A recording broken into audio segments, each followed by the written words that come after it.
For me, there's a simple rule in politics. Never, ever be surprised by what happens in politics. The face of truth is open.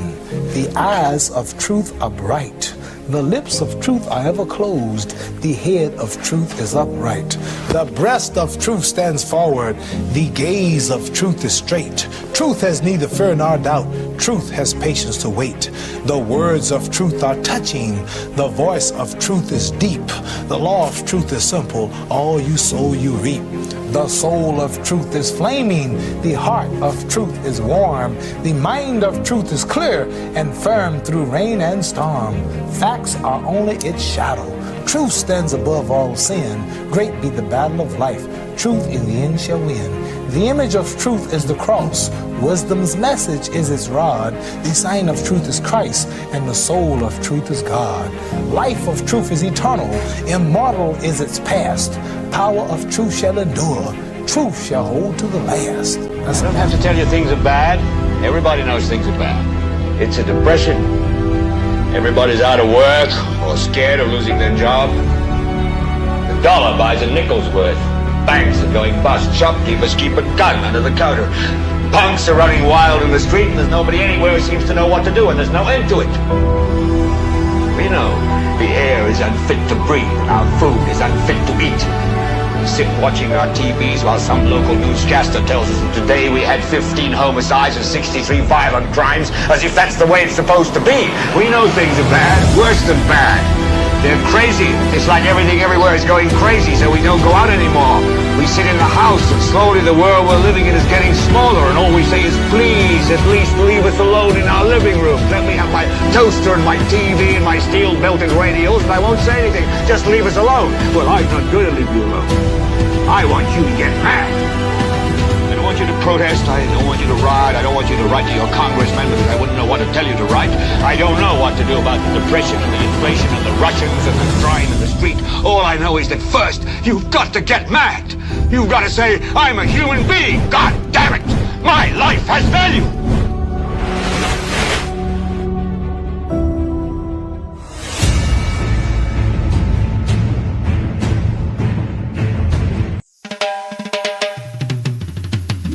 Newspin is the best.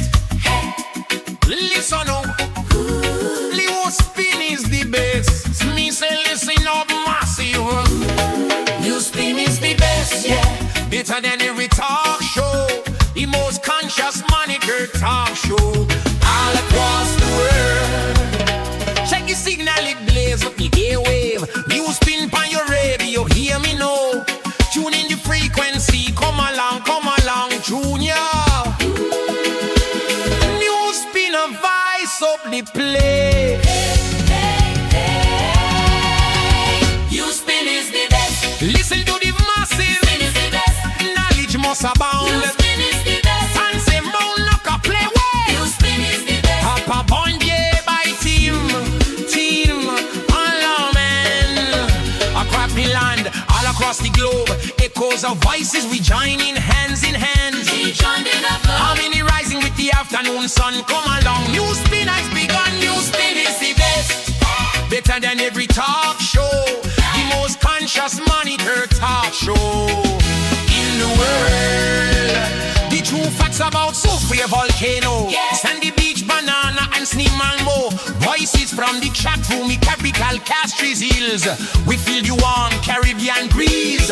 Teaching the truth, making hearts feel ease. Knowledge must open up every mind. Learn about your island home. We leave no one behind. Newspin for your radio. Pull up the volume, Jay.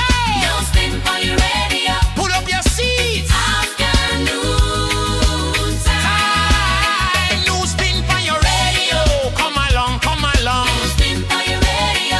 Let the message strong.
Everyone, welcome to another edition of the world's most monitored talk show. It is called Newspin. It is also on the Newspin Facebook page as well as the Newspin YouTube channel. That's why we want you to please like the video, share, subscribe to the YouTube channel, and click the notification bell to help the Newspin channel grow. We are also on Power 97.9 FM. We go up until 2 o'clock this afternoon with your calls later at 452-2979, 452-2979. Your WhatsApp calls and messages 716-2026.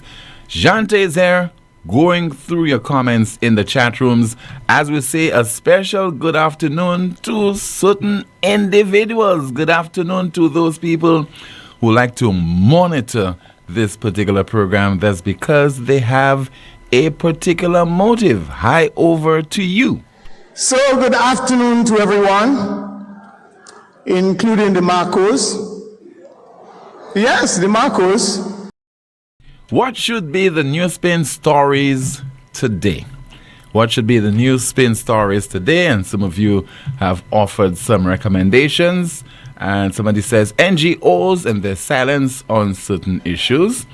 Why Shas wasn't in Parliament during the last sitting. Another person says the question should be, what have we achieved since the passing of Sir John Compton? Are the water mains natural gas lines now? And yet another one says they're recognizing Bax for his stance on behalf of the people. Yet another comment, the Canada visa saga. And what is this all about?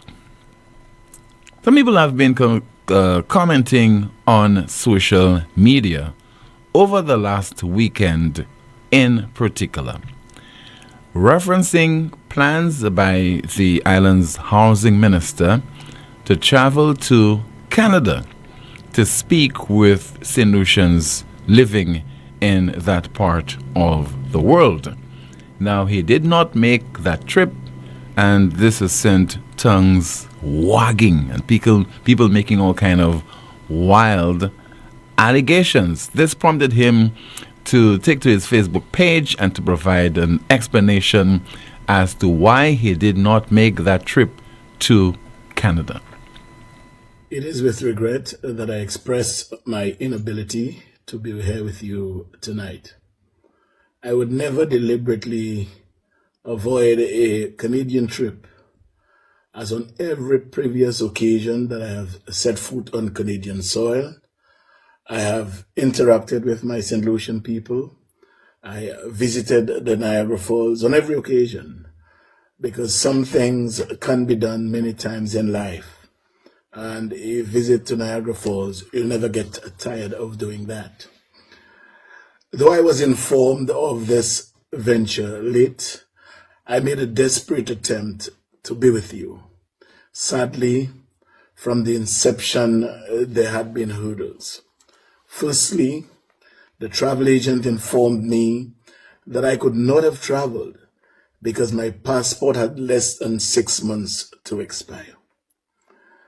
I quickly had the Ministry of Foreign Affairs to intervene, and for a day or two afterwards, they did what they had to do and informed me that they had received confirmation from Global Affairs in Canada that I can travel on the passport, notwithstanding it had less than 6 months to expiration. Back to the agent. I was told flights were sold out and that I could not get to Canada on the same flight that I had left. I had to come over on one airline, Air Canada, and had to return to St. Lucia on WestJet. Those nuances and others were sending the wrong signal. Alongside that, an application for my ETA the night before I traveled. Those nuances were beginning to bother me. The day we were supposed to have left, at the time I should have been at the airport, I rather say we because my partner was booked to travel with me. she was involved in an accident. After all, I remembered and came to the distinct realization that it was Friday the 13th. I listened to those messages. I took cognizance of those hiccups because I do believe they were sending a message to which I needed rather to have lent an ear. And so I remained put. I had not even left my home, but I am being told, I read rather on social media, that I was denied entry. I will not delve into a retort of this nonsense, as everyone knows Richard Frederick's ability to refute concocted stories, and I do so with evidence. To you people in the diaspora, once again I apologize for my unavoidable absence, and I pray that you understand and support that decision. That was the island's housing minister and MP for Castries Central, Mr. Richard Frederick, explaining why he could not make that trip over to Canada to meet, greet, and speak with St. Lucians there. We continue with more of your comments. Once again, to our question, what we should be discussing today on Newspin. Somebody says there was a progress on St. Jude's. Another person says the deceitful and dishonesty of politicians in St. Lucia. Another one says our recommendations are immune to prosecution and accountability. Our politicians are immune to protection and accountability when funds go missing. When the others take office, the only thing that happens is they accuse the other of bribery, money laundering, and the looting of state funds, and nothing becomes of it. Yet another suggestion: is this the St. Lucia we all want, or are we going to entertain nuisance politics that has kept us in a bottleneck society? What are we really advocating for in St. Lucia? Can we take control of our country by demanding accountability and progress after being in office for a term? Another recommendation: why nothing is going right for St. Lucia and its government. More recommendations coming from you. What are you saying there? Okay, that's it regarding recommendations as to and suggestions as to what we should be discussing today. The island's Prime Minister, during a recent pre-cabinet briefing, suggested that young journalists in St. Lucia need history lessons. And what would have prompted him to make that suggestion? And that's something that we'll discuss in just a moment in detail, and we'll play you the report before that. He is suggesting that many of those young reporters currently on the field or in the field, going about asking questions and reporting on various stories in St. Lucia, they don't have the historical context. Because many stories, there's a historical context to it. And against that background, especially he made reference to the fact that they might not have been aware that at one time St. Lucians needed a visa to travel to Martinique. Not until the previous St. Lucia Labour Party administration under Dr. Kenny Anthony would have intervened and held discussions with French counterparts, and then this was removed. So he's saying that they're not even aware of this, and he's correct. But there's a deeper issue that we should be exploring. First, that report. Prime Minister Honorable Philip J. Pierre may have stopped short of deeming the young reporters in the room at the pre-cabinet press briefing foolish virgins, but his shock was clearly visible. Among the junior journalists at the various television and print media houses, many of whom were born in the 2000s, some were unaware that historically, St. Lucians had previously needed a visa to enter neighboring Martinique.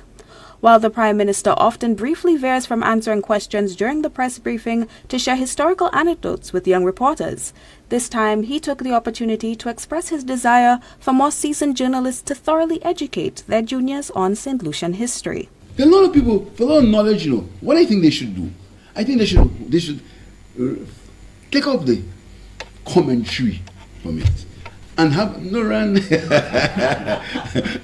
Take out the commentary permit and hold a seminar for young journalists and aspiring journalists to give them a historical, not a clear historical situation. St. Lucia's history and political development have been documented by several prominent writers, including Anderson Reynolds, Rick Wayne, and the late Guy Ellis. While their books offer valuable insights into the nation's past, the Prime Minister says young journalists should take the opportunity to hear directly from their industry seniors, gaining first-hand perspectives while they are still able to share their experiences. Rick Wayne, Earl Busquets, all of them, David Vitalis, very knowledgeable journalists who right now they've gone. Rick does call the radio once in a while, I think so. But they must inform me of. While the influx of younger news reporters is a positive signal for the survival of the press in St. Lucia, a lack of first-hand knowledge of events can impair their ability to hold public figures accountable, understand context, or draw examples from historical parallels. Relationships between the seasoned and newer generations of journalists, Pierre says, can help to combat misinformation and the rewriting of history. It's very important that young people in St. Lucia understand where we are, because so much is misinformation. So much is misinformation. Deliberate misinformation for political objective. For a young nation like St. Lucia, the presence of the generation who saw the emergence of the country through independence provides an invaluable living resource for news people seeking to strengthen their investigative journalism and understanding of current events. If the current crop of journalists are able to receive the aid of their veteran counterparts, Pierre says, it'll be all right in the morning. For Choice News Now, I am Shine Savory. So that report is filed by Shan Savory of Choice Television. Let's dissect this. First of all, the Prime Minister is correct. His observations are correct. He's on point. But let me hasten to add, or let's just say, albeit, the Prime Minister is a beneficiary of the absence of a historical history. Those reporters, young reporters, having the grasp of this. He is a beneficiary. He benefits from this every time he is interviewed by those reporters. Because a lot of those reporters are not aware that it was the same St. Lucia Labour Party which demonized Richard Frederick. Those reporters are not aware. He was called all kind of names, given all kind of unsavory labels, accused of all kind of things. And the SLP were not able to provide any kind of evidence to reporters at the time. But those labels stuck.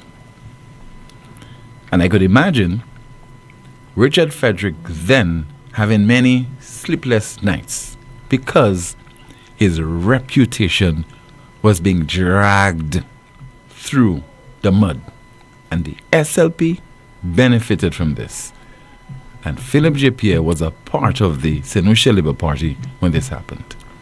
Those reporters now seeing Mr. Frederick being part of the SLP camp, certainly that would not cause them to be inquisitive and to ask the appropriate questions of Mr. Philip J. Pierre as to why all of a sudden now you're embracing Richard Frederick. The SLP also belittled Stevenson King when they said of the then Prime Minister, all he had to his name was a birth certificate. Disrespected the man, belittled him. So the reporters need to know those things. And that is why Mr. Prime Minister Philip J. Pierre is a beneficiary of that ignorance. When the Prime Minister wants to, in a sense, chide those young reporters by saying, those young reporters, they don't know at one time you needed a visa to travel to Martinique. What in effect he's saying to those young reporters is that had you known that, Today, when you're writing about St. Lucia having lost visa-free access to the UK, you would have said, well, it's not the first time that you need a visa to travel to a country. You needed a visa once to travel to Martinique. But what was very clear, when St. Lucia lost visa-free access to Martinique, what was clear? What was the obvious reasons? Documented. Number of St. Lucia nationals did a lot of illegal things in Martinique. And so the authorities became very suspicious of all St. Lucians. Whether you're a law-abiding St. Lucian citizen or not, you had this punitive action that was taken against St. Lucians. You need a visa. And somehow, a previous St. Lucia Labour Party administration caused this to be removed. 2026. Something epical happened. In that, for the very first time, we lost visa access. Free visa. We lost the ability to travel without a visa to the UK. And this happened under a St. Lucia Labour Party administration. And never mind the SLP, and in particular, those people who are trying to spin this out of control, trying to distract you into believing it's only because St. Lucia nationals are seeking amnesty in the UK that action was taken against them. Again, let's reference the explanatory memorandum on the website of the UK government, which we referenced and later was referenced by former Prime Minister of St. Vincent, Dr. Ralph Gonsalves, up to a day like today. A number of other talk show hosts have not seen the necessity to go through the explanatory memorandum. So that's what the Prime Minister is trying to do.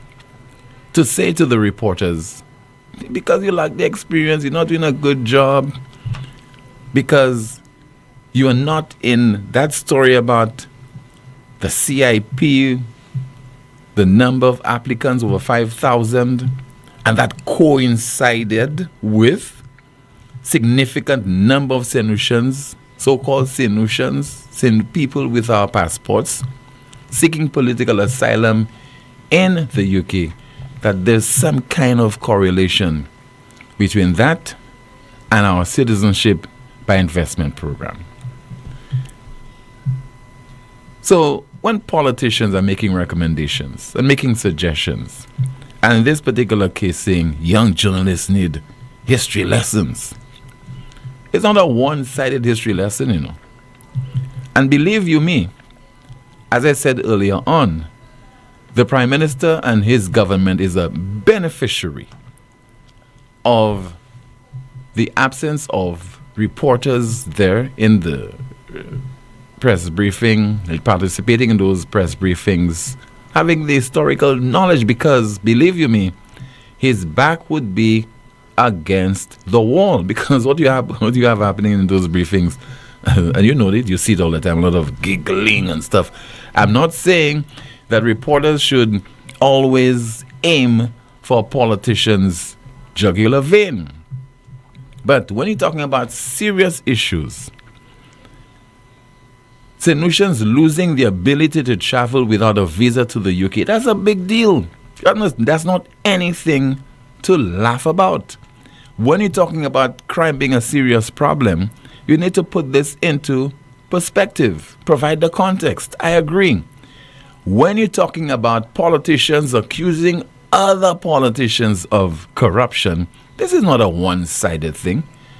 It's not a case where politicians from that party have always been accused of being corrupt when politicians from the other side are white as snow, never being accused of engaging in such practices. It is across the board. So there is need for our reporters to have that kind of institutional knowledge to understand that, there's need to ask the appropriate follow-up questions. So, Mr. Prime Minister, it would be to your disadvantage if our young reporters were schooled or provided with the requisite knowledge and information regarding our political history in particular. I don't think the government would fare well as far as this issue is concerned. Any other matter to discuss? Well, there's a new development. You remember this youngster who starred over several days on social media? This male student who had this scuffle, this fight with the security guard. And apparently ended up that he appeared to be not only the villain, but as I said early on, he starred as well. And credit to the security guard, because he restrained himself from what he could have seen there. Plus, he was armed with a firearm. You know what could have happened? Well, I got a call on Friday, got some information. Do you know that the youngster is starring in yet another movie? This guy, just after 3 o'clock Friday afternoon, walked into a particular supermarket. He has a thing with business establishments. Walked into a supermarket, one that's located somewhere in the capital, and he walked away brazenly. He walked away with a nutritional shake, the famous suppletion. Took it, emptied the content into his mouth, and he just walked away, did not pay. End of story. My information is this was reported to the police, and as we speak, almost 1 o'clock, I am told that the police, they have not responded. This youngster clearly needs help. This youngster clearly needs help. And we just hope that's the end of what we will hear with regard to him engaging in such acts, such unacceptable behavior. But it's all about parents failing the children, the school failing the children, failing to act, the authorities failing to act. Because all the signals are there that this youngster needs help. Who will provide it? And if the trend continues, it will only worsen. He'll end up either behind bars, either nursing serious injuries at a health institution, or he would be killed. Is one or the other. This is how the education minister, Kenson Casimir, responded when that incident occurred involving the young male student and the security guard. You will be hearing the pronouncements by the Prime Minister when we get to the budget on increased funding towards getting young men in meaningful activities. For the security, I felt a little sorry for the security because first and foremost, most people making it seem like the security got beaten. The security, for all intents and purposes, seem to be trying to just, hold on to this individual. I just think that that sometimes you want a mixed approach in terms of aggression and calming the situation and saying the right things to de-escalate. You just heard there from the island's education minister speaking a few weeks ago after that much publicized incident between the male student and that male security guard. Let me hear from you right now. 452-2979, 452-2979. Your WhatsApp messages and calls at 716-2026, 716-2026. Now, look, a police officer friend of mine is saying, Tim, regarding that boy, we arrested him 2 weeks ago. Good afternoon to you, Jante. Let's find out what is happening in the chat room. Good afternoon, Tim. Starting off on YouTube, our first comment reads, "It's all in the game, bro. That's the type of politics that we now practice. Philip J. Pierre forgets he was the one in opposition at a point. He was part of the team who sent the embassy for Richard." Moving to Facebook, our first comment reads, "Tim, you mean to tell me that nobody could have gotten the minister an expedited passport? What kind of story time is this? Traveling on different airlines as an excuse is ridiculous. He was traveling on different days." We have another comment here saying, "What's that, Andy and Rose? He said he would not be able to make the flight because he was on the scene of the accident. You talk about journalists knowing their history, but you made a big faux pas saying St. Lucia is in Europe." We have a few comments reading. "Sometimes I just feel like crying, Gassa. Where me say, Rick, you got a medal. When you are not transparent, don't you think that there will be a lack of information?" Another comment reading, 99% are not journalists. They are spokespersons for particular political parties. They are the ones who made the US revoke the man's visa. We have a few more comments here from our Facebook page saying, "Tim, tell him we have a basin of water he can jump over to reach Canada. No visa or passport necessary. Remind them, Tim. UWP lost the election in 2011 because of RF with that visa saga." We have another comment here saying, "We needed a visa once or back then to go to Martinique. Okay, fine. So should we be regressing? Shouldn't we be evolving and progressing, especially given those close proximity and historical ties? What exactly is he trying to say?"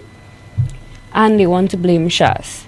Another comment here reading, "All these Labour supporters can do is spin, lie about their failures. Poor job, RF. I felt so embarrassed for him. The perfume G.I. Joe." We have another comment saying, "Mate has a hidden problem. The youth simply wants to go viral. Where are all of those who were defending his actions a few weeks ago?" Another Newspin saying, "Bad man, he'll soon meet his demise if he's not careful. He has an issue and is acting out for attention. Something is happening in his private life." Another comment here saying, "Some of these kids are going through deep depression and or abuse, or someone is abusing him." Back to you, Tim. Thank you so much, Jante, for that update. Let's hear from you right now at 452-2979, 452-2979.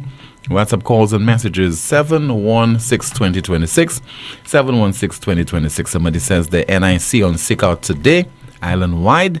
Negotiations went bad. That's according to a WhatsApp message. Another one says there, "Tim, good day. Where is the boy's parents? No word. And if he messes with the wrong person, his parents will come and say he was a good boy." And yet another WhatsApp message. It says there, "Where are certain individuals? Where's Christopher Hunt? Don't they have a voice now?" And yet another comment. "Any update on the death of Tyson?" No, we don't have any information to share with you. And Tim, once upon a time in St. Lucia, imagine a simple simple contribution via WhatsApp. And let's see if we have some more of your messages to go through there. Somebody simply says there, "Good afternoon." Okay, that's a simple one. Yes, another WhatsApp message. So what happened to his diplomatic passport? That's according to a WhatsApp message. Let's turn our attention now to a WhatsApp call. Good afternoon to you. You are on the air. Yes, Tim. Tim, I heard the Minister for Central Castries was giving a point in the House, and he was basically saying that there were certain corruptions happened with the monies for dredging the dam and all those whatnot. But Tim, one person I haven't heard from on that particular episode, because that is something very important, because our country is facing a severe crisis, a crisis that is so bad that we have to import water from Dominica. Have you heard the prosecutor, the special prosecutors, give light to any of that, Tim? Well, that kind of information, any St. Lucian who has a complaint of that nature, including a government minister, should present the evidence to the special prosecutor and hope that he can act upon it, because that's what he is there for. No.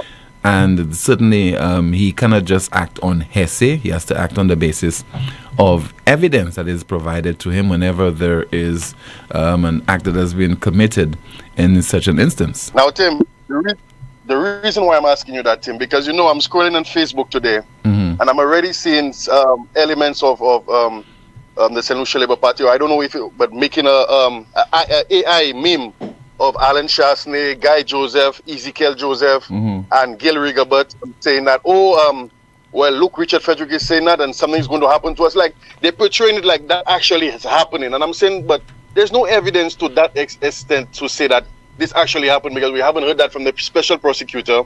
But somebody, he's here in Parliament and speaking about that. I don't know if it's a blame game he's trying to play, but I want to say that those type of politics is not allowed in our country anymore, Tim, because we cannot allow 2016 problems and you do not have evidence of it. You come to the House and talk about it, and we still have the crisis. We still have to be fooling drums by our houses. We still have to depend on 3 days, 4 days, 2 weeks, no water from Wasco. And we know it is a manageable, we do not have a water crisis. We do not have a drought, but it is manageable problem we are facing with Wasco. So when this government minister or any government minister want to come and play blame games, but do not have the evidence, that always putting us in a sad predicament, and the problem is not being fixed, Tim. So what I want to say, if the special prosecutor do not have those evidence, I believe the government minister should refute that, and let us see how we can find solutions that we can have adequate water for every St. Lucian and foreigner. Thank you, Tim. Thank you so much for calling. Caller, it is called deflection. People like to deflect. Whenever the spotlight is on them. For example, they are in office and you are into your second term. And if the government of the United Workers' Party were involved in any kind of illegal act pertaining to the dredging of the dam, you're in government, deal with it. Okay, if you can't deal with it directly, provide the so-called evidence to the special prosecutor and he will act. But that naming and shaming, this has happened for too long because it has worked. People will just repeat what those politicians say, whether it's from the UWP or the SLP, and for them, that is sufficient. We have a call via WhatsApp. Good afternoon. This is Newspin. You're on the air. Good afternoon, TP. Yes, sir. Good afternoon to Shanti. Good afternoon to you, caller. Yes. TP, I heard the Minister of Central Castries saying about he didn't get on flight. And, when you really study what the minister is saying about his passport for 6 months, the minister is not a new flyer, okay? The minister knows to himself, anytime you're traveling internationally, you must have 6 months valid on your passport. You're not traveling to the OECS countries. OECS countries, we know we can travel with our ID card. So when you're making that kind of statement and that Cocomaca thing running all around the place, he also knows when you're doing an ETA, and an ETA can only be issued if you have a US visa. The minister does not have a US visa. He has a diplomatic passport. And his PS or whoever who is handling his itinerary. Hold on, caller. Do we know that he does not have an American visa? Because this has not been communicated to us. We don't know whether he has a diplomatic passport. This has not been communicated to us. We just know that he travels to the US from time to time. I don't know if you get my point. Understood. This has not been communicated to us. Point. You understand? Yeah. But you're saying? Yes, I do get your point.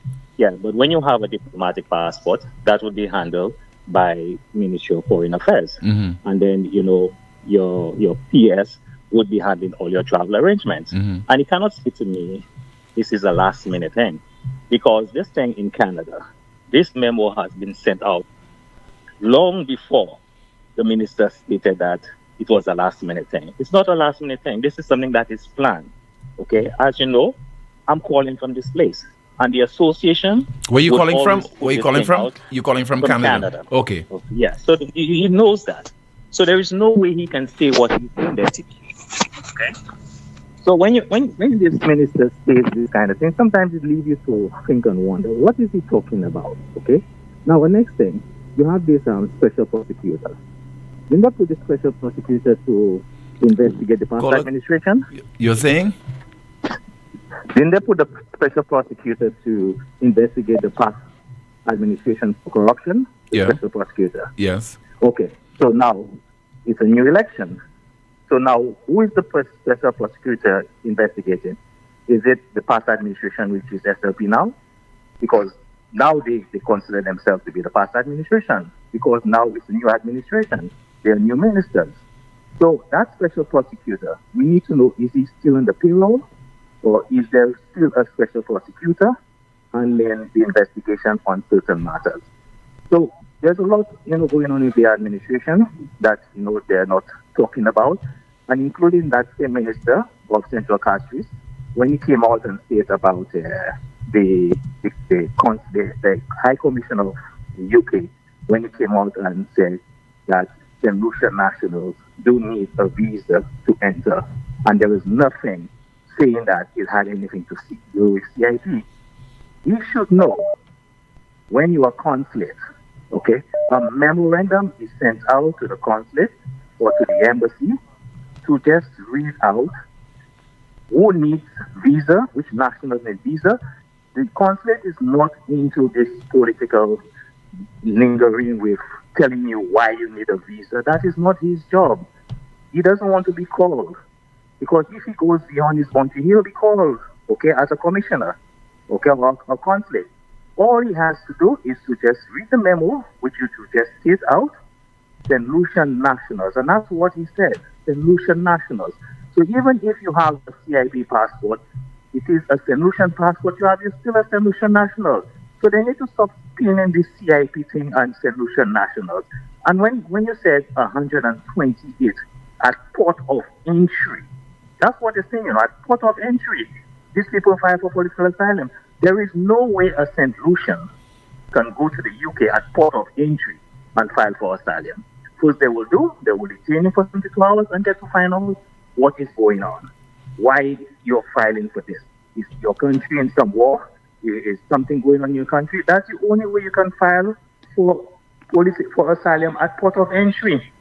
So they need to take the time and listen to the memorandum that was sent out by Home Office, because Home Office is the one that has to say to you why we are cancelling the visa-free access, and the commissioner, the consulate, is going to say to you, effective from this date, all nationals of this country require a visa.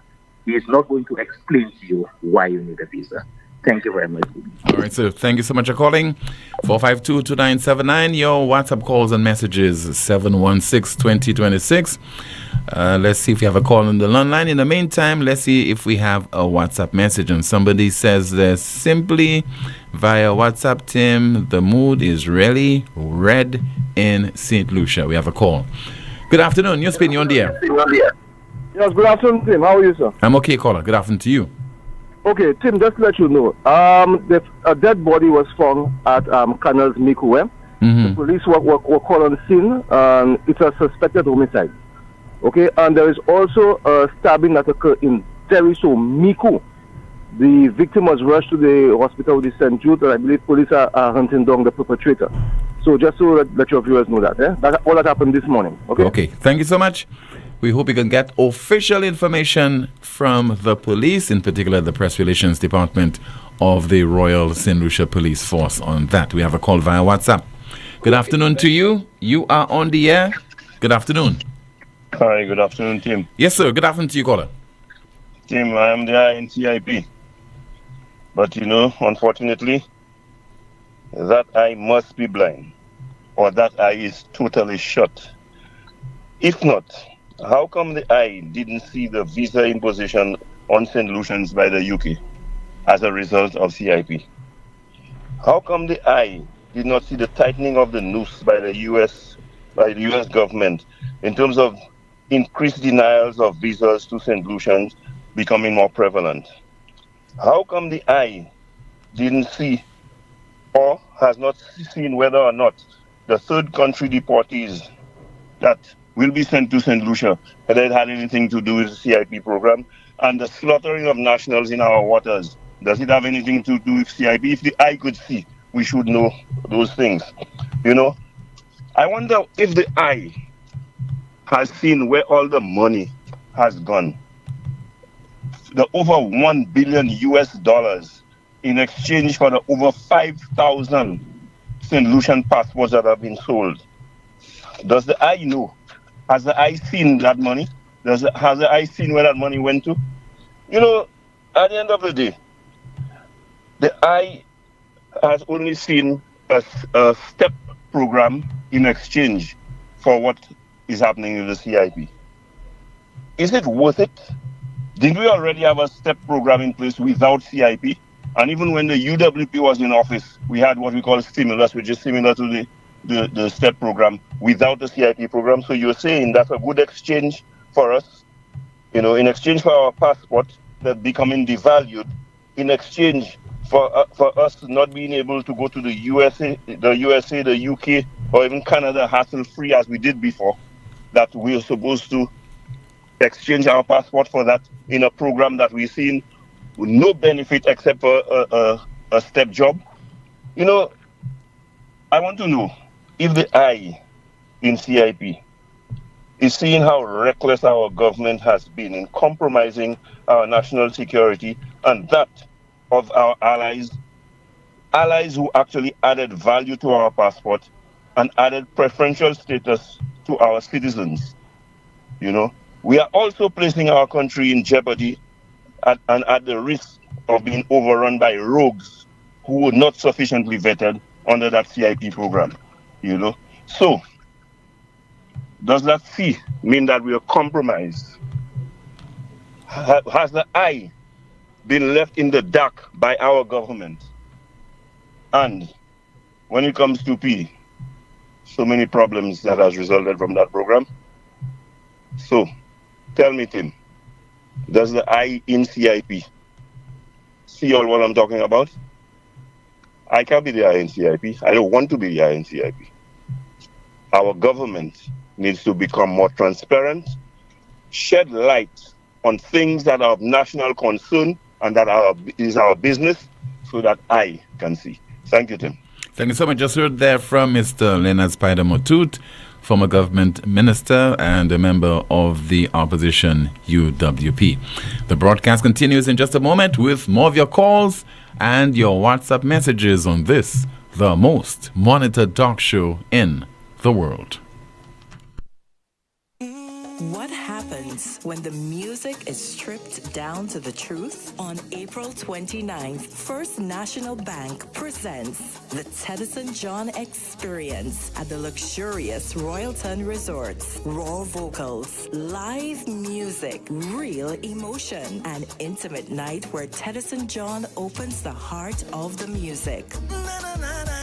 Also from Trinidad and Tobago, featuring Nyla Blackman.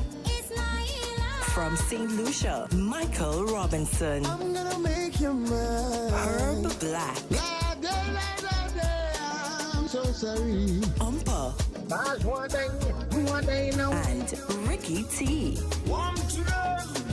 Sharing their stories behind the songs and connects with you up close. This is more than a concert. It's a feeling. Stripped, April 29th. Royalton Resorts, limited seats. One unforgettable night. It's definitely my type of night and my type of vibes. Tickets for this event are $100 USD. Food and drinks inclusive. Ticket locations: Anthony's Jewelry, Castries and Baywalk, The Wave, and online 4circlestickets.com. Are you ready? Get set. Let's go.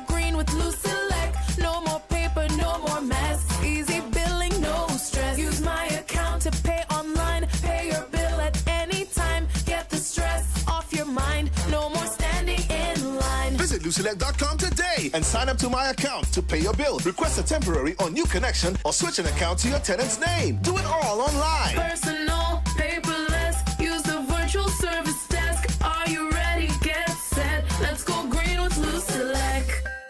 Lazarus's Funeral Home is here for you. Lazarus's Private Cemetery offers a peaceful resting place for your loved ones. With tranquil settings, visitation, and reflection, we believe in the compassionate care of all our departed loved ones. Lazarus's Private Cemetery, let us help you create a final resting place. Make it special. Make it Lazarus's Funeral Home, your friend in a time of need. Payment plans are available for Tombs. Call us in Vidbuta at 452-7491 or in New Dock Road, VA4, 454-6555. So fast pay, a new and easy way to pay. So fast pay, so fast pay. You asked for it and you got it. A quicker way to pay your bills online. It's fast, secure, and easy to use. No registration, no additional fees. Flow is now offering FastPay, an online service that allows you to settle your bills in less than 2 minutes. Need a receipt? FastPay will send it to your email immediately. Use FastPay now for convenience, safety, and efficiency at discoverflow.co/fastpay. So fast pay, 2 minutes and you're on your way. So fast pay, so fast pay. Flow is keeping you connected. Yeah, man. Great job, guys. I love it.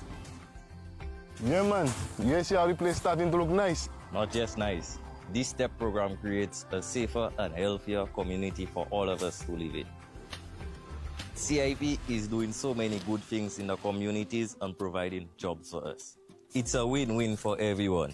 I am the I in CIP. I am the I in CIP. It's about our citizenship by investment program. Chronic back pain, arthritis, spinal injuries, nerve disorders, even painful cramps. These conditions affect daily life, but you don't have to live with pain. Every day matters when it comes to your health.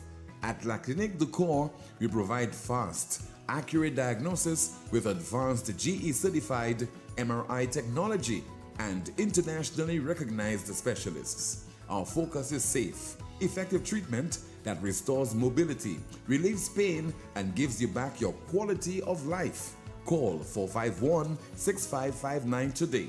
451-6559. La Clinique du Corps, because time is vital in health. First National Bank is here for you. Let's make your first wish come true. With a mortgage built around you, tailored to make sure everything's smooth. 100% financing, it's true. Get a first wish mortgage, it's the best move. Get your mortgage now and fulfill your first wish. Just knowing that First National Bank is here for you. Let's make your first wish come true. Visit your First National Bank branch or firstnationalbankonline.com to apply for your first wish mortgage.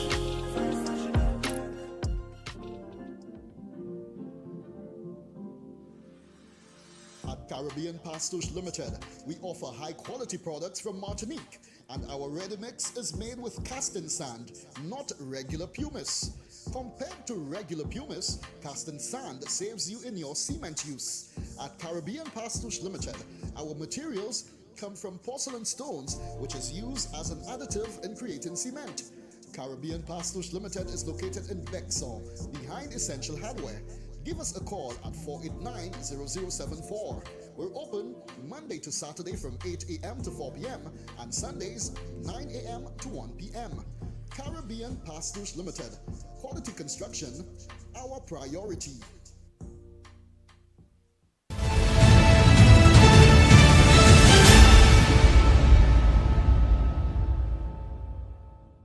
The day you stop treating political parties like football clubs, your problems will start running for cover. Fanning a political party has become an inheritance. Your father shouted it, his father shouted it, now you shout it like parrots in a market. Some people vote because their grandfathers wore a party t-shirt and wonder why the government looks like a broken stove. Political party should never be your aim. The person should be your aim. Check if they can lead before you follow.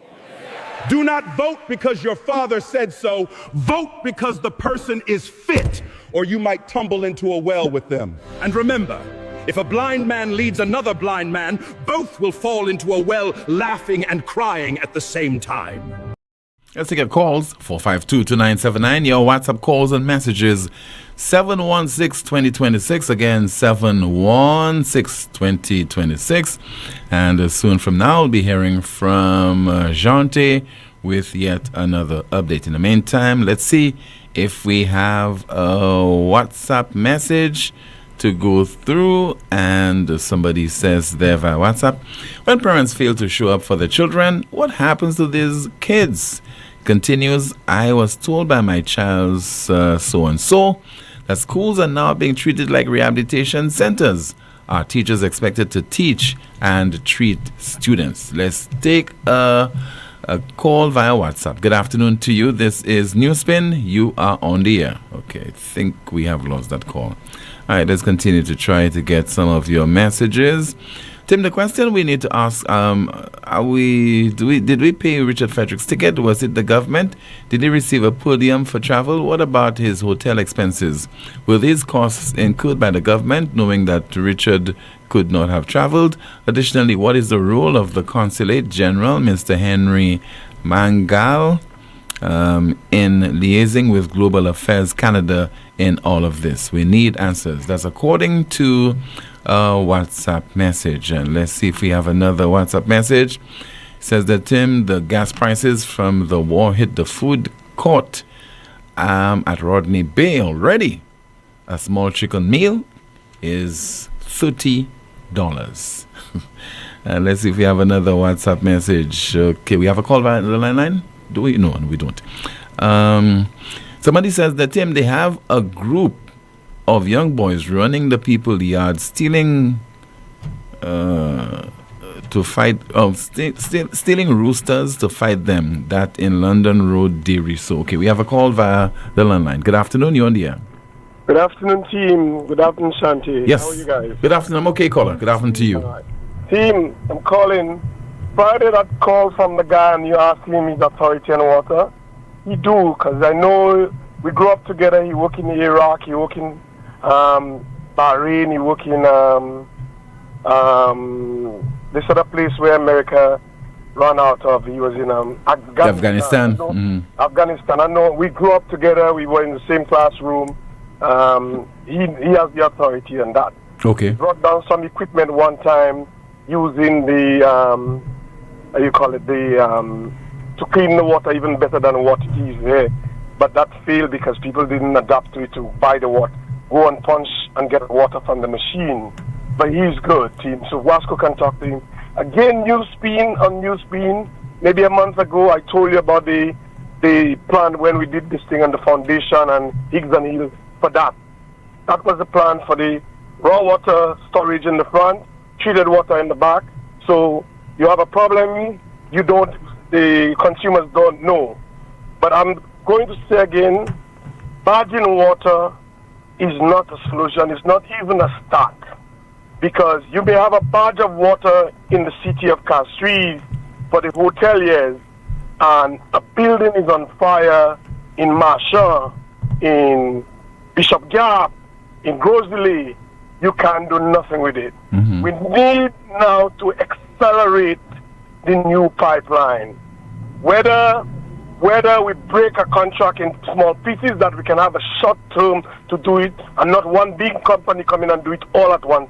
Take it from more than one front, because when the rains come, team, that pipeline will be even more problems.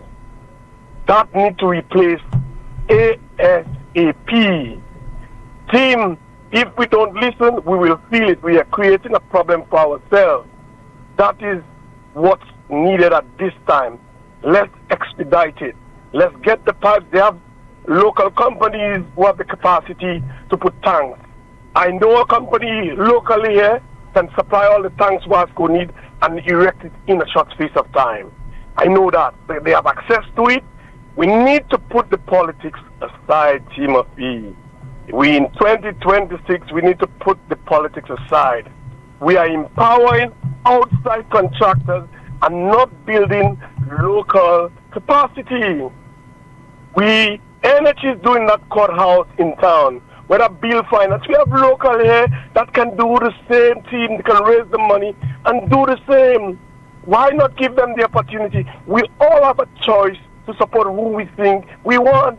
But when you develop in a country, you cannot now put this person aside even they have, and then put this person aside. We're not going to go anywhere.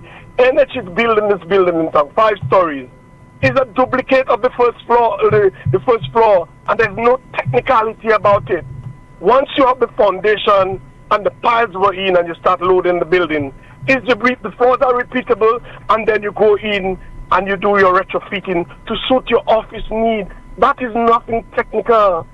NH is building this thing in Rosalie. The airport tower NH. We are empowering outsiders and not bringing in local capacity.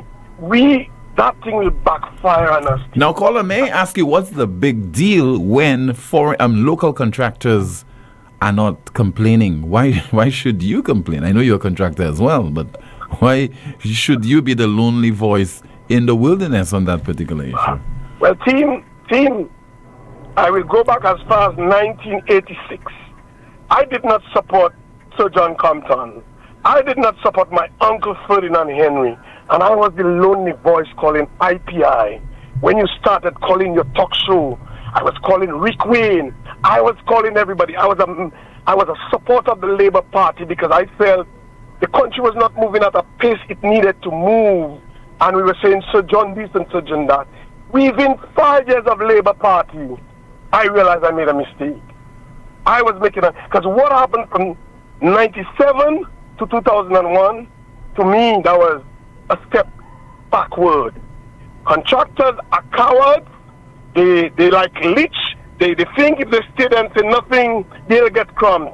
Team, I am a diner. Team, I am a diner. I'm not going and be no waitress in my own country. I am a diner. I cannot now go and work for NH for peanuts. And from the beginning, they have taken all the cream of the cake and they give you the crumbs. And you have to make it happen for them, team. Even the government institutions are doing that to the local people. These companies, they bring them here to do jobs. They give them upfront money. The locals go and get it done, then you'll get paid. And we're not standing together as a unit.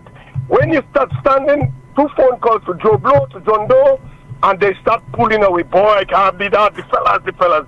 Whether Flabo or Labour, I speak out for contractors. But I'm almost going into retirement, team, so I will still speak out, but I'm saying I have children. I have grandchildren in this place. Somebody must do. Why do you think you're doing it and you're standing up, team? You think you must do that to survive? Team, answer me. Timothy Poleon. I'm listening to you, sir. I'm listening. There are times you have to listen and there's time to speak. Okay, but I'm just telling you. Team, things are happening in this country and they just put a blanket over it. A blanket. Lynch is not like this, team. I stand up. I stand up during the banana strike. I stand at the inquest. After I spoke at the inquest in Niku, I got death threats. Death threats from who it was. I went back to the magistrate, to Rick Wayne, printed that in his thing, and they called off the inquest from that point. The inquest was called off, team, and I stand up and I continue to speak out. What is now? 99% of the guys in Labour government now was not Labour before me.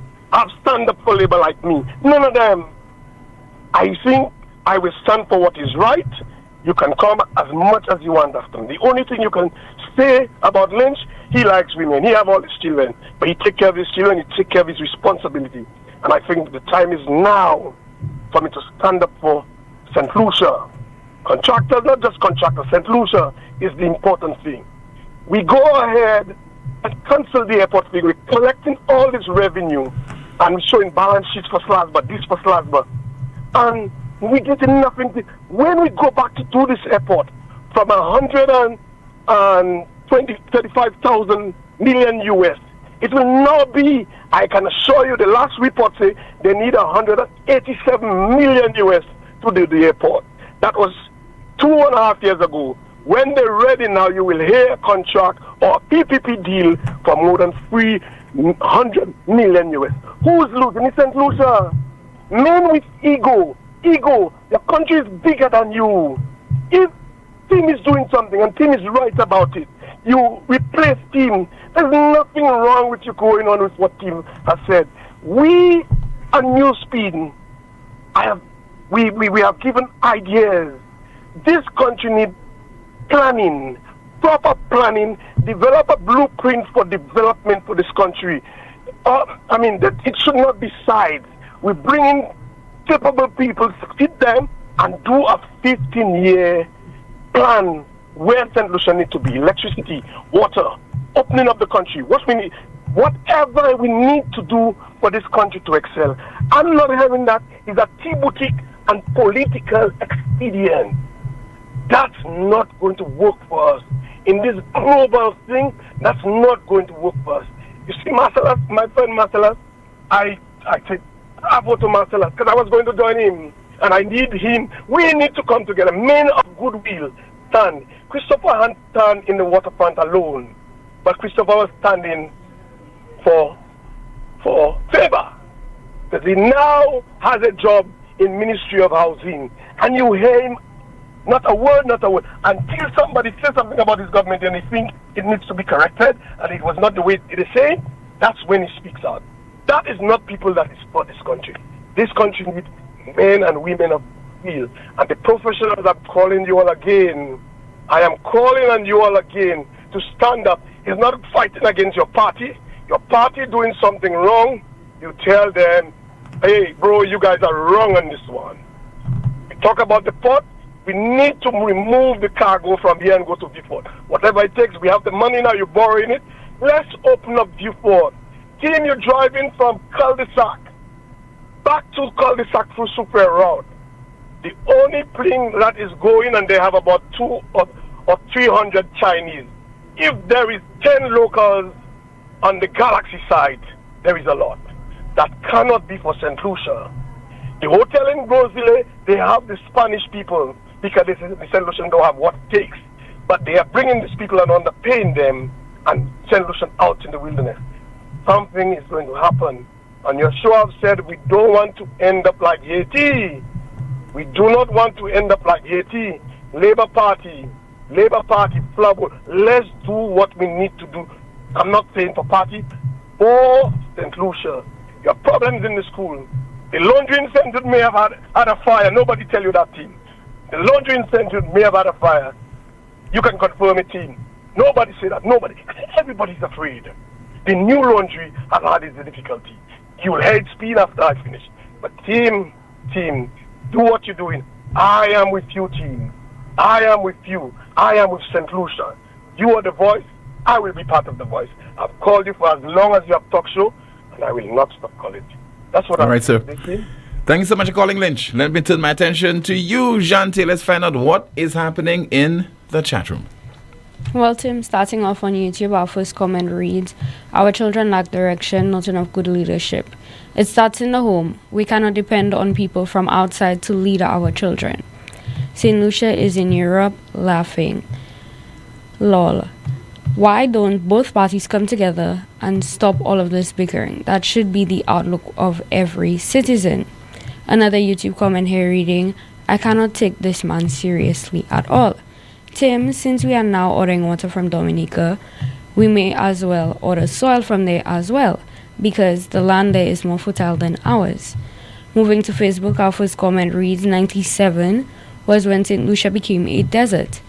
Caller, things will always be backward in this country under the Labour government. I think it's in the best interest of my Prime Minister to stick with the junior journalists, because they may not be informed about political history, yet the PM still can't answer the questions without attacking them and calling them political appointees. So Mr. PM, enjoy the ride. We have another comment here saying, when we lost the visas to Martinique, it was in SLP. Power time. What's new? Everybody crying now. AA. They are now on their second term, yet still playing politics. Shaking my head. St. Lucia, I really feel for you. We have a few more comments here reading, remove immunity from Parliament speeches. Politicians use this to their advantage. Untruths are told but presented as factual. We know better. We have a whole war because of deflection. PJP said that it's easier to get water from Dominica. He never said that it was cheaper. Easier does not always mean cheaper. We have another comment reading. Tim, St. Lucia is going through so much turmoil and tribulations. No water. Food prices are going through the roof. Gas going up. And Diana is the best thing you want to talk about. Hour for RF. Who'll tell you the man has a diplomatic passport? Just so with you, caller. We have a few more comments here from our Facebook page saying, these days, y'all only demoting people on Newspin. Y'all need to really stop that. All of a sudden, the minister wants to be a product of Canada. The whole SZP administration is not good at all. We have another comment here saying, the eye in CIP can only see Shas. Well said, Spider. The eyes were closed. Spider, the eye is silent. Another comment here reading, the only eye I seen is the I cry way. Well, we're getting exactly what we voted for. The mood is red and dreadful. Exactly, Spider. I was saying the same thing. STEP does not need to be funded by CIP. Shaking my head. We have another comment here saying, yet still when Montour gets elected, nothing changes. Yes, Spider. Tell them that you told them all of this during campaigning. The blind eye not seeing Jack. We have more news spinners saying, and the sad thing is, when their supporters see the truth, they will say that people want bad for the country. Can you wait for 4 years and 6 more months before the next election? My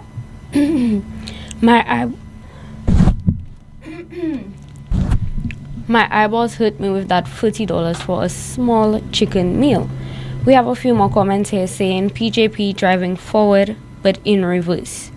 PJP is not up to the task. This is why we are in a bottleneck society. Back to you, Tim. Thank you so much, Jante, for that update. Somebody says there via WhatsApp, I don't know why the Office of the Police Commissioner is giving permission to individuals to hold certain activities during Lent. Reason? Tim, it's because police officers are working special duties during these activities. They have to apply through the Police Commissioner's office. Only 1 month break. Some notions like too much party. No time to pray. That's according to a WhatsApp message. Somebody says there, our contractors need to join together into joint venture companies in order to tender on these multi-million-dollar projects. How are they meeting the bonds required? Which insurance or bank will support our sole contractors? That's according to a WhatsApp message. Let's see if we have another WhatsApp message. It says there, Tim, this caller makes so much sense. I think they're referring there to our last caller. Another WhatsApp message. It says, this is so true. And what I don't understand is PJP borrowed $201 million, and he said that it was to finish the old St. Jude and the rest of the money to fix the place that they are right now. So the question is, how much did they spend on the old St. Jude renovation? It's renovation because it was already built. And how much money is left? Because I'm hearing that they need $50 million more to open up the old building. That does not make sense to me, because all that money should have been in the loan or in your costing. It's like you borrowed money to build a house, but not the roof or the doors. That's according to a WhatsApp message. Some more WhatsApp messages. During the UWP rain, they hired a local contractor to desill/dredge the dam, and hence one of the reasons for the dredging fee. SLP came in and terminated the contract. Hence, the contractor had to sell all those sophisticated equipment. To this date, we are paying a dredging fee, and there isn't any dredging taking place. And let's see if we have some more WhatsApp messages. And somebody says there, good day. ORF think he's fooling you. Mean to tell me the man is a lawyer, you were a police officer, you're now a minister in the Prime Minister's office, and you're taking your passport to a travel agent and now realizing that it will be expiring in 6 months. Okay, that's according or part of a WhatsApp message. Let's see there if we have some more. Okay, let's take a call via WhatsApp. Good afternoon to you. You are on the air. Good afternoon. Good afternoon, sir. Yes, sir. Go ahead with your contribution, please. Just to understand what the person said about the St. Jude's money. See, how much, up to now, we cannot know how much does the St. Jude cost to the stadium. The team, they said it's finished. Mhm. How much does it cost, and what's the balance of the money borrowed? Because if it's finished, at least we can just start doing something with the stadium. You know, everything has. There's no costing on no projects now. You know, just borrow money. Just okay. What's the stadium? The 80 million that was taken from National Lottery. How much did it cost to repair the stadium? And where is the balance of the money, if there is any? All right, caller. We need more accountability. We need more accountability. We need to hold people accountable. They need to tell us, because we are the ones. We can only hope to hear from the authorities on this. And next time, please call and turn down the volume of whatever device you're using to listen to the broadcast before you call. 452-2979. Your WhatsApp calls and messages 716-2026. Let's see if we have some more of your messages before we take another break. Somebody says there, good afternoon. The body found in Marjomel, Deriso, not Canal. That's according to a WhatsApp message. Thank you so much for that WhatsApp call. The broadcast will continue in a moment with more of your calls, your WhatsApp messages, our discussions. We still have our Newspin question of the day and the Newspin news of the day. To have a strong structure, you must have a strong foundation. And at Caribbean Pastors Limited, we offer top quality aggregate materials at great prices. We supply high quality ready mix, cast in sand and plaster in sand.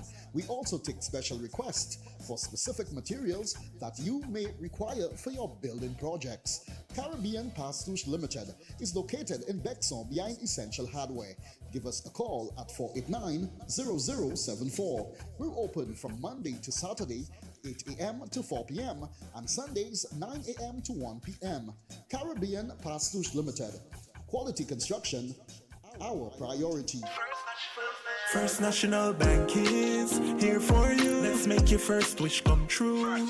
With a mortgage built around you, tailored to make sure everything's smooth. 100% financing, it's true. Get a first wish mortgage, it's the best move. Get your mortgage now and fulfill your first wish. Just knowing that First National Bank is here for you. Let's make your first wish come true. Visit your First National Bank branch or firstnationalbankonline.com to apply for your first wish mortgage. La Clinique de Corps leads the Caribbean in advanced MRI, aligned with globally recognized standards. Avoid overseas stress, delays, and cancelled scans. Reports in 24 to 48 hours. No translation, no overseas processing. Your doctor receives your imaging directly for seamless continuity of care. All major insurance accepted. Call 451-6559. Once again, 451-6559 or WhatsApp 721-9950. The WhatsApp number 721-9950. Need branded apparel that looks sharp and shows up on time? Welcome to Imprinted Designs, where every stitch counts. We specialize in custom embroidery and t-shirt printing for businesses, teams, events, you name it. From embroidered logos on polished Oxford shirts, available in a variety of colors for men and women, to bold, high-quality printed tees that turn heads, we do it all. Bring your own shirts or choose from ours. Small runs, big orders, rush jobs, no problem.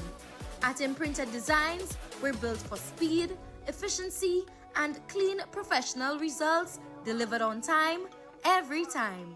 So if you want your brand to stand out, not wait around, come down to Imprinted Designs at the Valmore Plaza or hit us up at 451-2920 or email address imprinteddesignsSLU@gmail.com.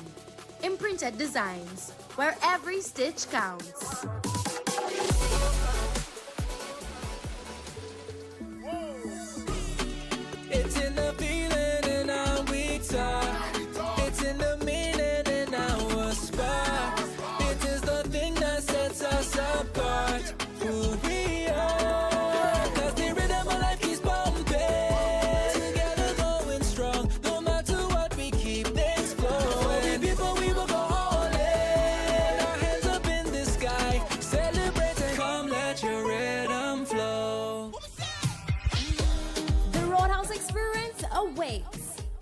something real?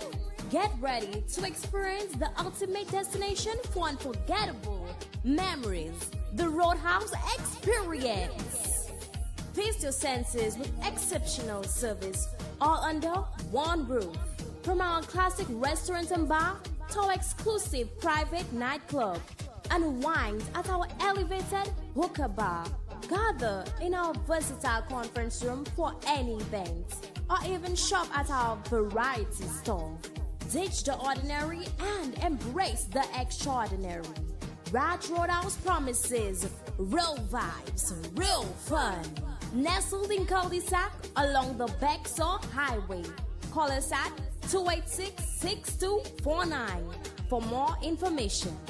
Lucelec would like to inform customers that its automated account inquiry service at 457-4433 is temporarily unavailable. Customers are encouraged to sign up for the free Lucelec My Account online service at myaccount.lucelec.com for access to their account information, including their bill balance. Customers may also call or WhatsApp 285-6796, 285-7859, 285-3593, or email customersupport@lucelec.com for assistance from the Lucelec Customer Service Department. Lucelec deeply regrets any inconvenience this may cause and thanks customers for their understanding and patience. Are you a young poet with something to say? Then this is your moment. The Eastern Caribbean Central Bank presents the 2026 Creative Youth Competition in Poetry, calling all secondary schools and college students from across the 8 ECCB member countries. If you're between the ages of 12 and 15 or 16 and 20 years old, this competition is for you. Express yourself on powerful topics like Voices of a Changing Caribbean, Becoming Me, Exploring Identity Growth and Self-Discovery, and Through My Own Eyes. Let your words inspire. Massive prizes to be won. First prize, $3,000. Second prize, $2,500. And third prize, $1,500. Entries close on March 31st, 2026. So don't wait. Start writing today. For more information, visit www.eccb-centralbank.org. The 2026 Creative Youth Competition. Your voice, your story, your future.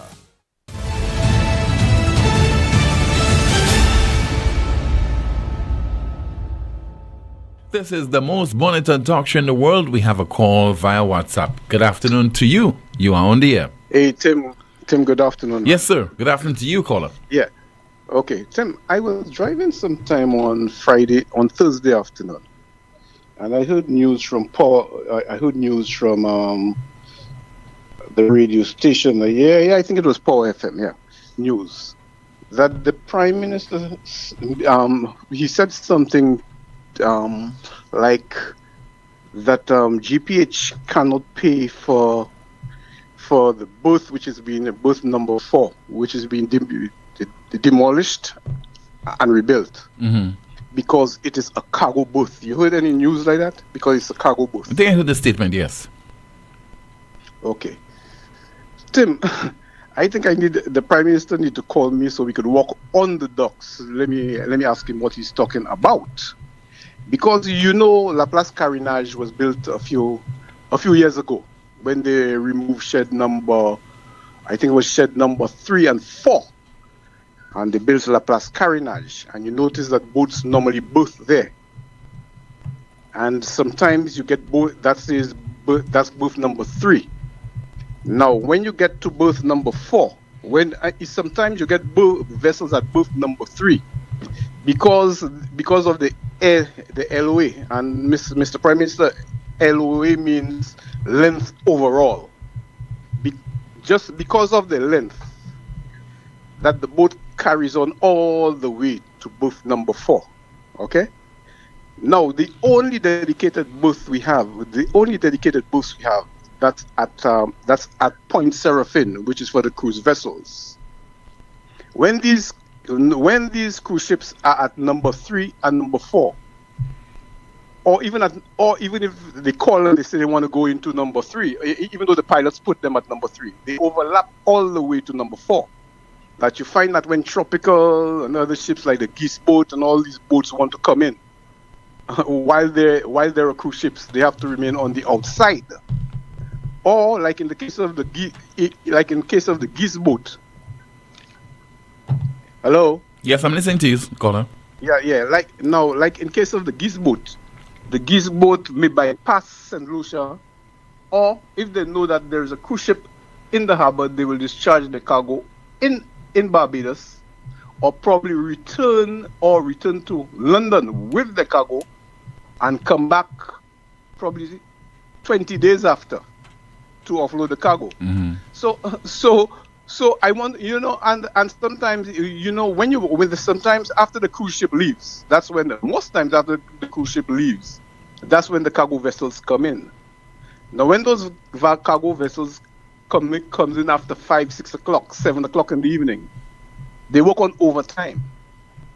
That overtime charge is passed back on to the importers, And when it's passed on to the importers, it is passed on to the consumers. And, we don't watch those things. So when I said that the cruise, the berth number 4 is used 7 months in a year, and that GPH should pay most of the funds, most of what it costs to demolish and rebuild it, I think it is something that the government and the port should look at. Now, the other thing they're taking, the other thing they're taking money for is the cost overruns on the West Coast Road. You have a foreign contractor, I think they call him Manalco. Manalco came in and won the bid. I think it's Nomalco, yeah. They won the CDB bid, which was much lower than the bid sent by our local contractors. Now, I hear somebody said that the local contractors should form one company to get $1 million projects. Tim, in St. Lucia, we have contractors that can handle $1 billion projects. They have the equipment and they have what it takes. Okay? So I want the person to know that. Now we have to look at cost overruns. I thought St. Lucia finished with that sort of thing. You remember after the 1997 elections, we had a whole lot of cost overruns on the West Coast Road. Holdings, remember, on the West, not only the West Coast Road, even the John Compton Highway with the mediums. You forgot? Yeah. Yeah, when they put the 2 trucks one on one, they put the stationary trucks on. They say the road, nothing moving, but they said that 2 vehicles can pass and all that kind of thing. And we know how dread the road is, And there were a lot of cost overruns. So I am asking, why didn't CDB or the government look into that? I know the other contractors in St. Lucia were a bit higher. Manalco was very low. Very low. Now, sometimes these contractors bid low just to get the job. All right. And the lowest bidder is not always the best. Yeah, you're correct. Now, yeah, and for the sake of a St. Lucian getting the job, because St. Lucian money, it stays right there in St. Lucia. A contractor takes his money outside. The government should be in a position to tell the CDB, we are the ones paying. We are the ones paying that loan, repaying that loan. So therefore, a St. Lucian contractor should be given the job. But do you think it's but caller, Mr. Augustine, is easier said than done? There are no, you can do it. You own that is your country. No. It is your economy. But you ought to know better than that. The Chinese are non-borrowing members of the Caribbean Development Bank, but they do provide assistance to the CDB and so on. They would have some leverage, right? They would have some leverage if they are financing a project, and they can insist that their contractor should be the ones getting particular projects, okay? But in the case of a government like St. Lucia, it cannot dictate to the Caribbean Development Bank and to insist that such a contract must be given to a local contractor. Tim, it depends on the magnitude of the project and the expertise in your country. Tim, that it depends on that. Tim, if I am, you can put in a request, Mr. Augustine, but you can't demand it. No, Tim, if I am like okay, 99 million to build that road, the West Coast Road, the 99 million. We have the expertise in the country. All right? And you have another company who have built, they've built the roads in Trinidad, came down with only brand new equipment in St. Lucia. Well, of course, I don't even want to say about under-invoicing, because if I have to repeat that about under-invoicing, what I know, and even though if I have to repeat as to who was the person responsible for that equipment coming into St. Lucia and clearing them, that would be another one again. It would be open another can of worms. So then, you see all how you turn. The corruption, why certain people got contracts, why not a St. Lucian. Tim, I don't even want to go there. But when the two of us meet, I will speak to you. All right, sir. Okay, all right. Bye-bye. Thank you so much. Let's see what's happening with your question of the day. The Newspin question of the day reads, why should or shouldn't Vern Guard's contract be renewed as police commissioner? Why should or shouldn't Vern Guard's contract be renewed as police commissioner? Don't know if we have a final update from you. Jante, what's happening in the chat rooms? Well, Tim, starting off on YouTube, our first comment says, so Cruz has the most use plus priority, but we pay? Wow. St. Lucia is a slow motion island, only speaking fast. 17 years, a hospital cannot finish. An airport terminal, the John Compton, took 2 years to build, 1974 to 1976. Now it is taking 15 years to expand. Moving to Facebook, our first comment says, there is a blueprint by Sir John, but Labour will not use it. Too late shall be the cry. That's right, caller. We the people are the opposition right now. We have another comment here saying, you can feel the pain in his chest. St. Lucia, wake up. They will not come together because they hate Alan Chastney. Shaking my head. Tell the PM to hire the young boy so that the one that sprays himself with perfumes. We have a few comments reading. The only thing SLP knows how to do is fete, party, and events. We imported the CIP corruption tactics from Dominica and now water. Caller, only when Labour is in opposition do they want to know everything that is going on. We have another comment reading. Make that make sense. The Prime Minister said he borrowed money to complete St. Jude's, not a building. Came back to us and said he promised a building. But we heard Renault saying he was busy procuring equipment. I'm confused. Thank you so much, Jante, for that update. We have a final call via WhatsApp as we say hello and good afternoon to you. This is Newspin. You are on the air. Hi, Tim. Alan Chastney here. Yeah. How are you? Good afternoon to you, sir. I'm okay. How about you?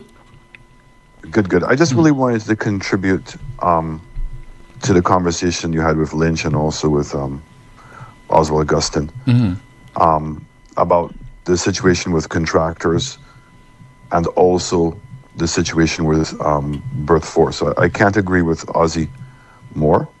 It's absolutely absurd what the government is proposing. How can you tell me that SLASPA was getting $2.50 per head from the cruise ships, and the government of St. Lucia was getting $2.50. So in total, St. Lucia was getting $5.